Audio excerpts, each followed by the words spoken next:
Good morning, everybody. Thank you all for joining us. My name is Jesse Gabriel, and I am proud to represent the San Fernando Valley in the California State Legislature.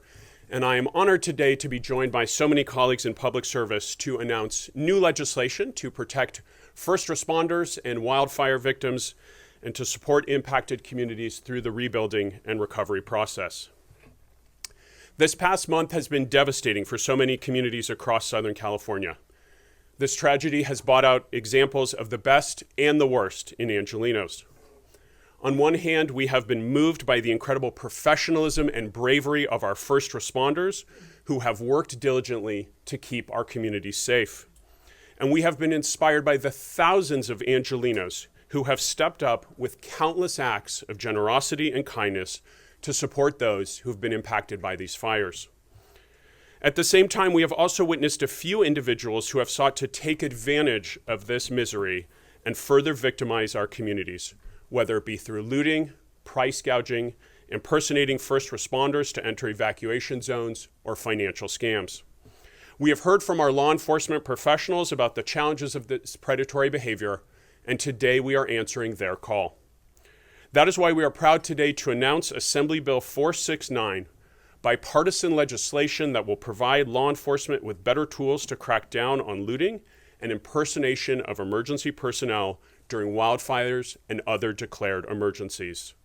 Among other important changes, AB 469 allows prosecutors the option to seek stronger penalties for looting and impersonation. It will close existing loopholes that can hinder prosecution, particularly where looting has involved damaged structures or vehicles in mandatory evacuation zones.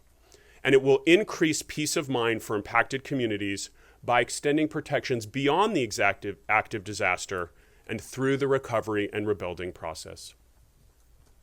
Our message today is simple.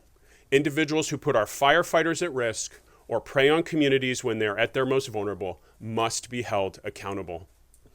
As we have observed, looters, and particularly those who impersonate emergency personnel, create chaos and confusion. They endanger residents and first responders. They undermine public trust in evacuation orders. They divert critical emergency resources, and they victimize communities that have already suffered unimaginable harm.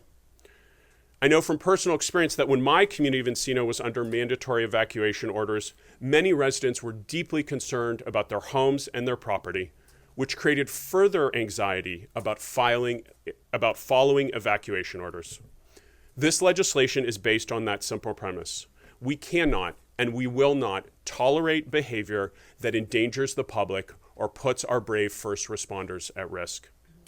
We are proud that AB 469 was developed in close consultation with firefighters and law enforcement professionals, and I particularly want to thank the California Professional Firefighters, the California District Attorneys Association, and the California Police Chiefs Association, as well as all of the elected officials who are assembled here today for their support. Together, we are working across party lines and across levels of government to assist those who have been impacted by the wildfires and to support impacted communities through the recovery and rebuilding process. Together, we will protect public safety, and together we will rebuild these amazing communities. I'd now like to introduce my colleague who represents the Pacific Palisades and a joint author of this legislation, Assemblymember Jacqui Irwin.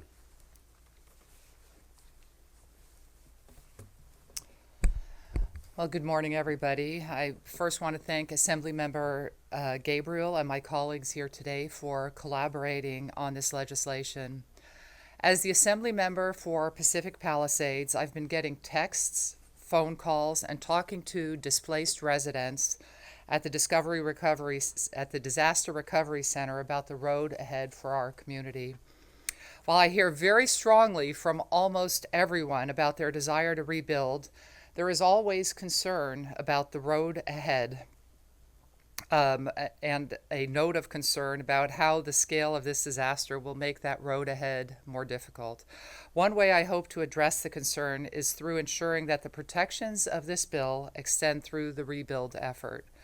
As we plan with health and safety experts for repopulating both Palisades and Altadena, there will be vacant and occupied residents left standing that will be especially vulnerable to looting. Additionally, as the reconstruction begins in the coming months, these parcels will be filled with scarce and in-demand construction materials and tools.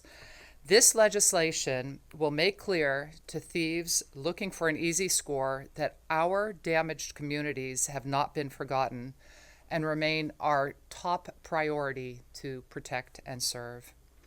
Next, I'd like to turn it over to the Los Angeles District Attorney Hochman.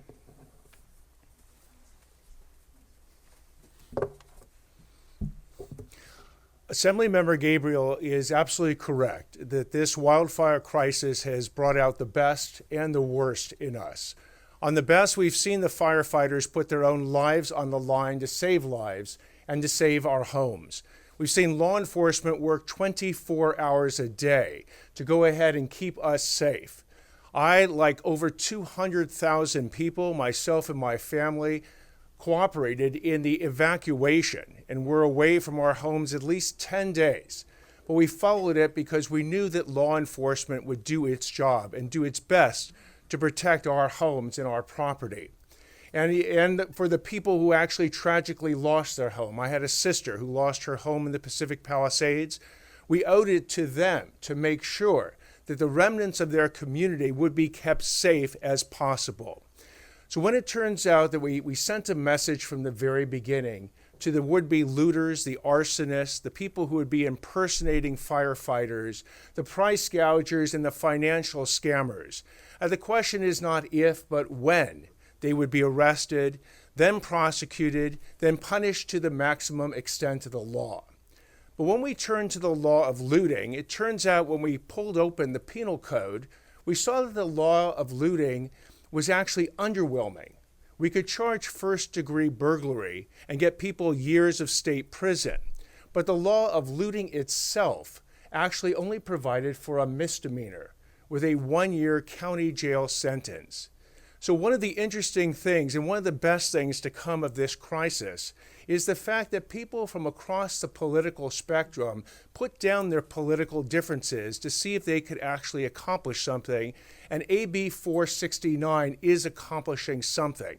What it does is it strengthens the laws of looting. So now it's a felony. Now you can go to state prison if you engage in these acts of looting during a state of emergency.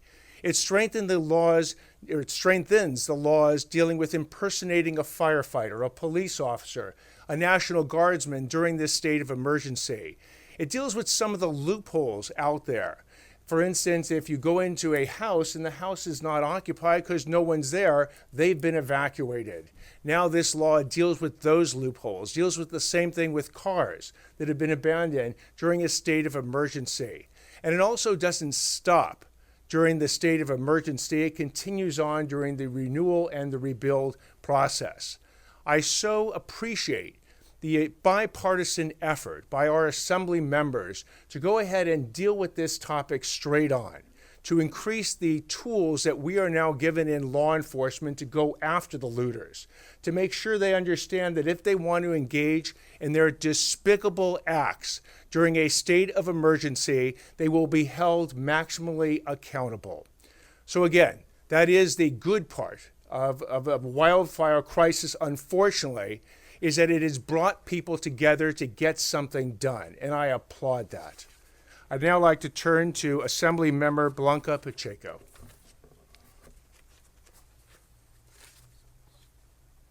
Good morning, everyone, and thank you all for joining us here this early morning of the day. I am Assemblywoman Blanca Pacheco, and I have the honor and pleasure of representing the 64th Assembly District, which is parts of Valley County and a little bit of Orange County. And I am also a proud author to this critical measure alongside my colleagues, Assembly Members Gabriel, Irwin, and Harabedian. When disaster strikes, no one should have to choose between following evacuation orders and protecting their property. Our bill sends a clear message that we will not tolerate Californians being criminally targeted during their most vulnerable moments. Today, I want to focus on a disturbing trend exposed during the recent devastating fires in Los Angeles, the impersonation of firefighters and first responders. Our communities rely on the brave men and women who risk their lives to protect us. The public's trust in these first responders is essential to guarantee effective emergency services and evacuation efforts. But last month, we saw individuals using fake firefighter gear and even purchased fire truck to gain access to evacuation zones with the intent to loot homes. This shameless criminal activity compromises the emergency response system and the safety of our communities. Under current law, impersonating a first responder during an emergency or disaster carries the same penalties as in ordinary circumstances. This lack of differentiation fails to recognize the heightened danger that these crimes pose when our communities are most vulnerable. Our bill makes impersonation of emergency personnel during a disaster or in an evacuation zone an enhanced felony. This enhanced penalty reflects the severe risk that these deceptive threats pose to public safety and emergency operations. When people see a firefighter or other first responder during an emergency, they need to know with absolute certainty that the uniform and equipment is being worn and used by someone who is sworn to protect. This issue is personal to me, as my brother is a Cali County firefighter and he was at the Eaton fire. I am proud to support this legislation, not just as an elected official, but also as a family member who understands the sacrifice and dedication of our first responders, who have worked tirelessly day in and day out to contain these fires. This bill will help to safeguard the trust that first responders deserve, as well as the property that families want to preserve. So again, thank you all for joining us this morning, and I would like to now hand the mic over to my colleague, Assemblymember John Herbedian.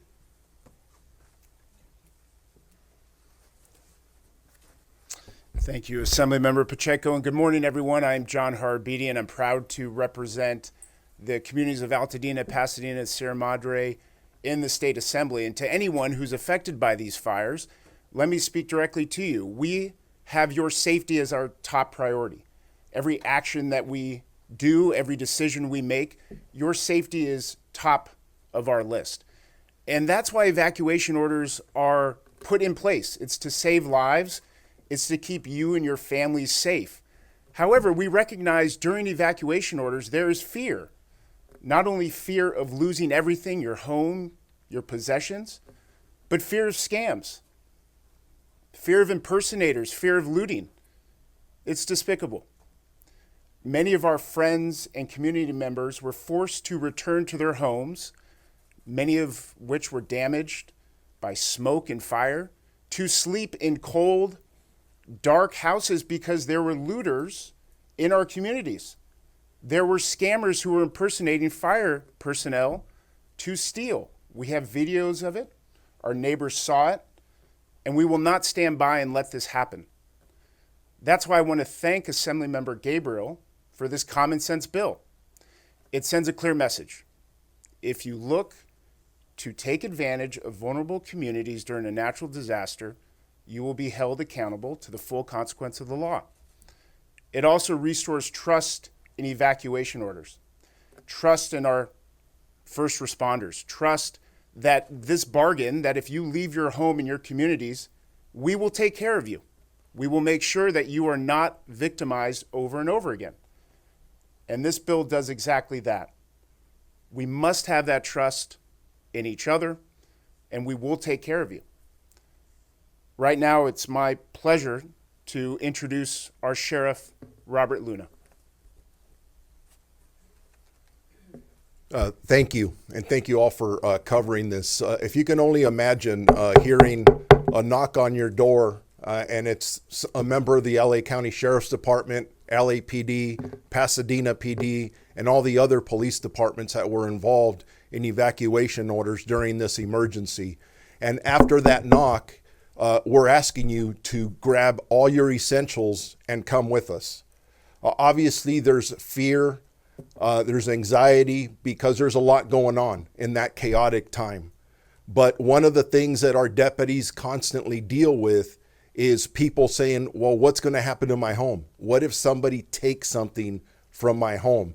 That consistently happens. It's frustrating. And I've said this over and over that a lot of the heroic stories that occurred within law enforcement in these fire zones were going back to rescue people whose lives were in peril because they did not evacuate for one reason or another. I really cannot thank our legislators enough for stepping up to the plate, listening to our residents, our community, loud and clear, to our law enforcement officials, our district attorneys, and saying, you know what, we've got to hold people accountable who do this. We said it over and over during these press conferences. There are individuals who unfortunately come here to take advantage of folks, whether it's through burglary, looting, other theft crimes, scams, whatever you have. But I think today is a great day. So what I'm urging is that every legislator who wasn't involved in this, all the way up through the governor, that you support this legislation, because in essence, you're supporting our community. You're supporting our first responding deputies and police officers, that we have more tools when we're asking you to leave that house to save your life, that if somebody does come into your home, we're not only going to be able to arrest you, but work with our partners at the DA's office to work on a prosecution that actually keeps you in prison if you are re-victimizing people who have already gone through so much. So again, I can't thank our partners that I'm surrounded by enough for putting forth this legislation. And pay attention, because this is going to happen again. It could happen at the end of this week. We're not only talking about fires, we're talking about potential mudslides where evacuation orders come in. I want people to feel confident to be able to leave their homes. And with that, I'd like to introduce one of my great partners, and that's Supervisor Barger, who's done an extraordinary job of leading us through this emergency. Thank you, Sheriff, and thank you to Assemblymember Gabriel for sponsoring this legislation. It actually infuriates me that we didn't even have to have this legislation. As was said, I've seen the best, and I've also seen the worst as a result of these fires. As a chair of the board and as a supervisor who represents Altadena and Pasadena, I'm here to tell you that I talk to residents time and time again whose fear after they lost their home or their home survived was, are people going to be allowed up to go through my property and steal from me? We shouldn't have these discussions, but the reality is that's what we have in front of us. So this legislation is vital, and I want to thank our district attorney who finally recognizes what a victim is. This is not a victimless crime. This is about individuals who have left everything behind, only to come back, and if their home is still standing, have it burglarized, or if their home was lost, having people go through. And I've seen on Instagram pictures and photos of people that were looting property when there was nothing there but a fireplace left on the property. So there's no question in my mind that we need to do more. And as this law passes, and I'm so happy it's bipartisan, I think it's refreshing that a bipartisan bill like this that recognizes that the victims of these crimes deserve to have the knowledge that people are going to be held accountable. So with that, you have my full support behind this legislation. I will do whatever you need to make sure that it gets passed. But more importantly, on behalf of the citizens of LA County, but in particular, Altadena and Pasadena, I want to thank you for standing tall and doing what is right. With that, I would now like to introduce our Ventura County District Attorney, Erik. Is it Nasarenko? Yes. There you go.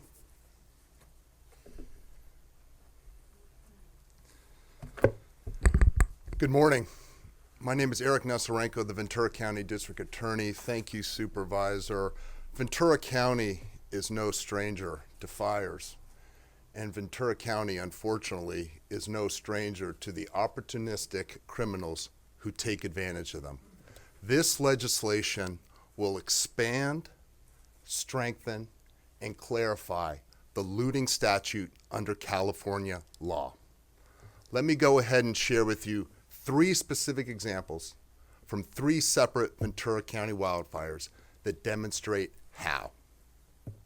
2017, in the midst of the Thomas Fire, a family fled their Ventura home to visit friends in Oxnard. They did so in 2 separate vehicles. The next morning, they woke up. Those vehicles had been ransacked. All their personal belongings had been taken. Jewelry, personal memorabilia, electronics, handbags. We could not, in 2017, charge them under the statute of looting. This bill, as proposed, would expand the definition of looting to include theft from locked and unlocked cars. Fast forward a year later to the Woolsey Fire, 2018. A family fled their Thousand Oaks home. A sex offender who was on parole at the time went into that home while they were under mandatory evacuation and stole undergarments and lingerie. This proposed bill, if passed, would stiffen and toughen the penalties for first-degree residential burglary so that this sex offender would face additional time in state prison. Just a couple months ago, as many of you know, we experienced in Camarillo, Somas, and other parts of Ventura County, the mountain fire. During the mountain fire, opportunistic thieves decided to descend on the ash and debris of Camarillo, sifting through lost homes and taking with them copper wire. Our Ventura County Sheriff's Department made arrests. They found one of the individuals responsible. He ultimately, unfortunately, was given judicial diversion. We need to stop that. When theft occurs in a disaster zone, in a state of emergency, it needs to be charged appropriately, fairly, and it needs to represent the conduct of the crime. In that case, we had a difficulty charging the copper wire because we couldn't ascertain the dollar amount. However, if this bill should pass, we would be able to add to the looting statute trespass with the intent to commit larceny, a felony offense. I am grateful to my counterpart, District Attorney Hockman, to the state assembly members here, and to all of the community of law enforcement, Sheriff Luna, for championing this legislation and for making sure that we restore victims' rights and we look to the future to protect homes in the event of other tragedies. Thank you.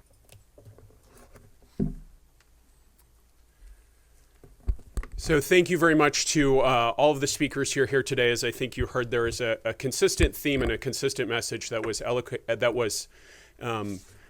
my colleagues so eloquently put forward, and that is that the consequences of theft, the consequences of impersonation during a wildfire or a state of emergency are much more severe, and that the consequences to the safety of our public safety personnel, to our firefighters, to our first responders, the consequences to those communities, to people who have been victimized and impacted, the consequences to public trust in first responders, public willingness to follow evacuation orders, in many circumstances can have deadly consequences. And so with these higher consequences, there is an urgent need for us to modernize the law. I think, as you heard today, there are some loopholes in the law. There's a need to expand the law so that it addresses these circumstances, these unfortunate circumstances, with the severity that it demands. So our effort here today is about strengthening the law. It's about modernizing the law. It is about listening to the needs of our public safety professionals. It's about protecting our first responders, protecting those, as you heard Sheriff Luna say, who put themselves at risk, our firefighters who literally risk their lives to go in there and protect communities, our law enforcement who risk their lives and go in there and protect communities. and also to protect the public during these states of emergency when there's so much at risk and when it's so critical and so important that people have the confidence to follow those evacuation orders. But it's also about peace of mind.